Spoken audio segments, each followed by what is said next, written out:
విన్వ్యక్తి ప్రేక్షకులందరికీ నమస్కారం. ఈ రోజు మనతో ఉన్నారు ప్రముఖ ఆధ్యాత్మికవేత్త, జ్యోతిష్య మరియు వాస్తు పండితులు బ్రహ్మశ్రీ డాక్టర్ గుండెపూడి శివసుధీర్ శర్మ గురువు గారు ఉన్నారు. మాట్లాడదాం. జై శ్రీరామ్ గురుగారు. జై శ్రీరామ్. శ్రీమాత్రే నమః. శ్రీ గురుభ్యో నమః. గురుగారు, రేపు 24వ తారీఖు మంగళవారం కృష్ణాంగారిక చతుర్దశి వస్తుంది.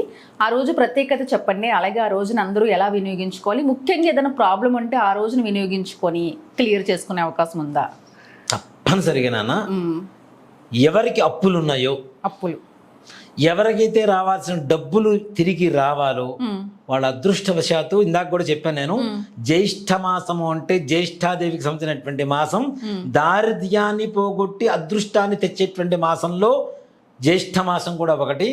జ్యేష్ఠ మాసంలో వచ్చేటువంటి బహుళ చతుర్దశి ఏదైతే ఉందో అది మంగళవారం కలిసి రావటం కృష్ణ అంగారక చతుర్దశి అంటాం. కృష్ణము అంటే కృష్ణపక్షము, అంగారకము అంటే మంగళవారము, చతుర్దశి. ఈ మూడు కలిసి వచ్చిన రోజున అప్పులు తీరిపోవడానికి చాలా చాలా మంచి రోజు నాన్న. అప్పులు తీరిపోవాలి అనుకునేటువంటి సంకల్పం చేసుకోండి. కుజుడు మీ చెయ్యి పట్టుకొని మరి అప్పులు తీర్చేస్తాడు. రావాల్సిన డబ్బులు లాక్కొచ్చి మరి మీ చేతిలో పెడతాడు. అంటే అసలు రుణగ్రస్త కారకుడే కుజుడు నాన్న. కుజుడు బాగుండకపోతే ఇచ్చిన డబ్బులు వెనక రాకపోవటం, జాయింట్ బిజినెస్లో పాడైపోవటం, షేరు మార్కెట్లో పాడైపోవటం, అప్పులు పాలవ్వటం, ఇచ్చిన డబ్బులు వెనక్కి రాకపోవటం, ఇవన్నీ కూడాను కేవలం కుజగ్రహ ప్రభావం అనేది సంపూర్ణంగా ఉండేటువంటి లక్షణం కుజుడికి. ఇప్పుడు నిజంగా చెప్పాలి అంటే ఎవరికి కుజుడు పెద్దగా బాగాలేదు నాన్న. 100లో 80 మందికి, అందుకే అందరికీ ఫైనాన్షియల్ ప్రాబ్లమ్స్. ఇప్పుడు చిట్స్ వేస్తుంటారు, ప్రైవేట్ చిట్స్, వాళ్ళకు కూడా ప్రమాదమే. ఎక్కడో పెద్ద దెబ్బ తగిలినప్పుడు తగలకూడదు, అందరూ బాగుండాలని అనుకుందాం భగవంతుడి దయ వల్ల. పొరపాటున వాళ్ళ గ్రహస్థితి మారినప్పుడు కుజుడు నీచంలో ఉన్నాడు అనుకుందాం, అదే కుజ మహర్దశో కుజ అంతర్దశ వచ్చినప్పుడు ఆటోమేటిక్గా దెబ్బ పడుతుంది నాన్న. అంత ప్రమాదకారి కుజుడు. ఆయన వల్ల శుభాలు జరుగుతాయి. మంగళకరుడు, మంగళవారానికి అధిపతి. శుభాలు జరుగుతాయి, కష్టాలు రావడానికి కూడా ఆయనే కారణం అవుతుంటాడు. కుజదోషం అని చెప్పి చూస్తుంటారా? కుజదోషం వల్ల ఎన్ని వివాహాలు ఏ రకమైన పరిస్థితులు అయిపోతున్నాయి. శుక్రుడితో కలిసినప్పుడు ఇంకాస్త మోర్ దెన్ డేంజరస్ పొజిషన్లో ఉంటున్నాడు ఆయన. చంద్రుడితో కలిసినప్పుడు, లేదా శుక్రుడి మీద దృష్టి కలిగినప్పుడు, శుక్ర దృష్టి కలిగినప్పుడు, లగ్నం నుంచి కుజుడు ఉన్నటువంటి ప్రభావాన్ని బట్టి ఇవన్నీ కూడాను చాలా ప్రమాదకరంగా మారుతూ రుణబాధల్లో ముఖ్యంగా, అలాగే వివాహం కాకపోవటం, ఆరోగ్యం సరిగా ఉండకపోవటం, ముఖ్యంగా చెప్తున్నానా క్యాన్సర్, హార్ట్, బ్రెయిన్ స్ట్రోక్, వీటి మూడిటికి కారణం వీళ్ళేనన్నా కుజుడే, శుక్ర కుజులే. కాంబినేషన్ చాలా డేంజరస్. అందులో కుజుడు ఇంకా చాలా డేంజరస్ పొజిషన్లో ఉంటాడు ఆయన. ఆయన వల్ల వచ్చేటువంటి గ్యాస్ట్రిక్ ట్రబుల్స్, ఈ గ్యాస్ట్రిక్ ప్రాబ్లమ్స్ వస్తుంటాయి, అవి కూడా కేవలం కుజుల వల్లనే. మంట ఏదైతే పెయిన్ ఉంటుందో అదంతా కూడా కుజుడి వల్ల జరిగేటువంటివి. ఒకవేళ అంత తీవ్రంగా ఉంటే ఏమైనా పరిహారం ఉంటుందా గురుగారు జాతకంలో?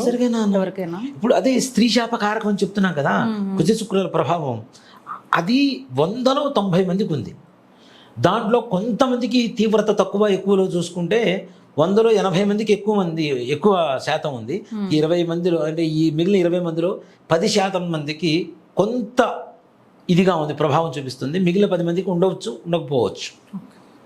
అలాంటి ప్రభావాన్ని చూపించేటువంటి వాడు కుజుడు. కాబట్టి కృష్ణాంగారక చతుర్దశి రోజున ఎవరైతే చండ్రకర్ర, మనం అంతమంది కూడా చెప్పుకున్నాం, ఎన్ని కాల్స్ వచ్చాయి గురు, దొరకట్లేదు పూజ స్టోర్లో. అది చెప్తున్నారా? దొరుకుతాయి గ్యారెంటీగా. చండ్రకర్ర తెచ్చుకొని ఒక చిన్న చిన్న ముక్కలు చేసుకొని చిన్న ప్లేట్లో, స్టీల్ ప్లేట్ తీసుకోండి, దాంట్లో కొద్దిగా ఇసుక పోసుకోండి. ఇసుక ఉంటుంది కదా, ఇసుక కానీ మట్టి కానీ పోసుకోండి. 4 మామూలు సమిధలు తెచ్చుకోండి. ఒక ఆవు నెయ్యి తెచ్చుకొని చిన్న గిన్నెలో వేసుకోండి. 100 గ్రాములు, ఎక్కువ వద్దు, 100 గ్రాములు ఆవు నెయ్యి చాలు. ఈ 4 సమిధలు పెట్టి కొద్ది కర్పూరం పెట్టి వెలిగించి, మనకి ఈ తెచ్చుకోమని చెప్పాం కదా చండ్రకర్ర, చిన్న చిన్న ముక్కలు చేసుకుని చిన్న చిన్న పెళ్ళులాగా ఈ నెయ్యిలో ముంచి, చక్కగా నెయ్యిలో ముంచి, మనకి కుజగ్రహ స్తోత్రం ఉంటుంది, ఆరాధన స్తోత్రం. ధరణీ గర్భ సంభూతం విద్యుత్ కాంతి సమప్రభం కుమారం శక్తి హస్తంతం మంగళం ప్రణమామ్యహం స్వాహ అని చెప్పి ఈ సమితిని దాంట్లో వేయండి. సమితిని దాంట్లో వేసేయండి. అలాగే కొద్దిగా కందులు, ఇన్నే ఇన్ని కందులు చాలు తెచ్చుకొని ఇదొక 7 సార్లు, ఈ చండ్రకరతో 7 సార్లు, కందులు 7 సార్లు ఇదే శ్లోకం చెప్పి స్వాహాకారం చెప్పి కుజగ్రహాయ ఇదం నమమ అని చెప్పి ఆ కందులు దాంట్లో వేసేసేయండి. అవి మొత్తం పూర్తిగా కాలిపోయేట్టు అయిన తర్వాత మీరు తూర్పు వైపుకు తిరిగి హోమం చేయండి. తూర్పు వైపుకు తిరిగి హోమం చేయండి. ఈశాన్యం అంటే తూర్పు, ఇది తూర్పు అంటే ఈశాన్యం ఇది అవుతుంది నాన్న. ఈశాన్యంలో ఉన్నటువంటి భస్మాన్ని తీసుకొని చక్కగా మీరు తిలకంలాగా ధరించండి. చాలు, కుజగ్రహ అనుగ్రహం పరిపూర్ణంగా కలుగుతుంది. మీకుండే సకల అప్పులు, రుణబాధలు, రావాల్సినటువంటి నష్టద్రవ్య ప్రాప్తి రెండూ జరుగుతాయి. అద్భుతమైన రెమెడీ కదా, ఫుల్ రెమెడీ. నిజంగా అనుగ్రహం అంటే మాటలో నిజంగా కుజుడు అనుగ్రహం అంటే. అలాగే ఇంకా అవకాశం ఉంటే కందులు తీసుకెళ్ళి ఎవరికైనా బ్రాహ్మడికి ఒక ఎర్రటి క్లాత్లో చుట్టేసి పీచు తీయకుండా ఉండేటువంటి కొబ్బరికాయ, చిన్న బెల్లం ముక్క దాంట్లో పెట్టేసి ఈ హోమం అయిన తర్వాత తీసుకెళ్ళి బ్రాహ్మడికి ఇచ్చేసేయండి. మీరు ఇంట్లో హోమం చేస్తున్నట్టే, దాంట్లో ఏ రకమైనటువంటి సమస్య లేదు. ప్రతి ఇంట్లో చేయండి తప్పనిసరిగా. నిజంగా చెప్తున్నా, కుజగ్రహ అనుగ్రహం కృష్ణాంగార్గ చతుర్దశి రోజున కలిగినంత పరిపూర్ణంగా ఇంకే రోజు కలగదనే చెప్తా. అని ప్రార్థిస్తూ ఉండండి చాలు. అందరూ చేసుకోవాలి అయితే, అందరూ చేసుకోవచ్చు, ప్రతి ఒక్కళ్ళు చేసుకోవచ్చు. వ్యాపారస్తులు చేసుకోవచ్చు, ఉద్యోగస్తులు చేసుకోవచ్చు, చిన్న చిన్న వృత్తి పనులు చేసుకునేటువంటి వాళ్ళ దగ్గర నుంచి ప్రతి ఒక్కళ్ళు ఈ విధంగా చేసుకోండి. ఈ రెమెడీ నిజంగా చెప్తున్నా, ఇంతవరకు యూట్యూబ్ చరిత్రలో ఎవరు చెప్పనటువంటి రెమెడీ ఇది. అవును, ఇంతవరకు ఎవరు చెప్పలేదు. ఏమి చెప్తారేమో చూసిన అనుగ్రహం గురించి నిజంగా చెప్పలేదు. తప్పనిసరిగా నాన్న పరిపూర్ణమైనటువంటి అనుగ్రహం కలుగుతుంది. మీరు చూడండి, ఆ భస్మాన్ని తీసుకుని రోజు బొట్టు పెట్టుకోండి చాలు.